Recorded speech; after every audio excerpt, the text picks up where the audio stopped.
strong advocate of music, making music, live music, performing music, and music in education. And the reason for that is because without music in the schools, there is no such thing as a well-rounded education. There's too many benefits to making music for kids. That's right. We cannot ignore. Okay?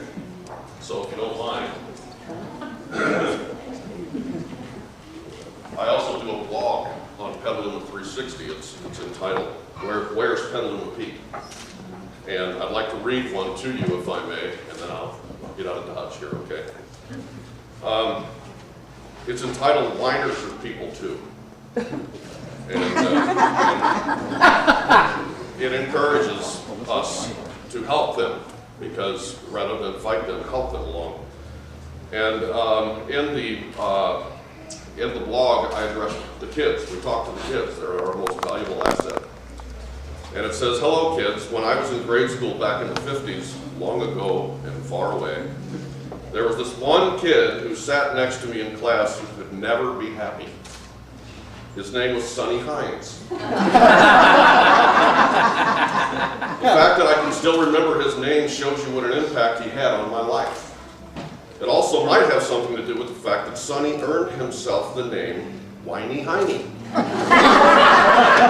Because nothing, and I mean nothing, pleased this kid. Sonny's father was a prominent East St. Louis doctor. He drove one of those big white Lincoln cars with suicide doors, and his family lived up on Regent Place. Sonny was the first to get a Davy Crockett coontail, first to get a hula hoop, first to get a new Schwinn, a Mr. Machine, an erector set, a Tinker toy, Uncle Wiggly game, Play-Doh, and even one of those small mail-order, wind-up 20-mule team borax horse-drawn wagons that Ronald Reagan would pitch on us kids on Death Valley days. Not dating myself.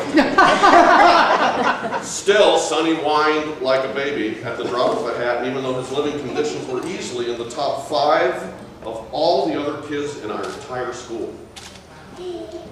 At lunchtime, Whiny Hiney whined about his food. On the playground, he whined about having to wait in line for the monkey bars. At Christmas time, Sonny even complained about not getting as many gifts as his sister. I often wondered what happened to Sonny. Hopefully he met a staff sergeant later in life who had the opportunity to enlighten the boy and show him how the glass can also be half full, especially when compared to most other people's living conditions.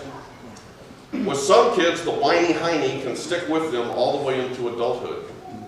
Because these kids were never enlightened, they simply transfer their childhood dissatisfaction toward the people in the community where they live today. Do you know any whiny, hiney adults out there, kids? Do you know any adults who only want to bring others down about the bad stuff without lifting a finger to help make it better? If so, here's an opportunity for you to help these folks. And then I just go on and say click here. And what I would like to do with your permission is to hand out to you something that will allow you to do something good for the community, should you so have the time, okay? And that is, that as Grand Marshal this year, there's going to be a float. And that float is going to be 80 freaking feet long, no, 20 feet long by 8 feet wide. It's going to have a series of autographed guitars on them that were collected at the NAMM show in Southern California. 2 of them are sitting on the piano over there, and they will be raffled off. One of them is autographed by Peter Frampton, and the other one is autographed by Ricky Skaggs.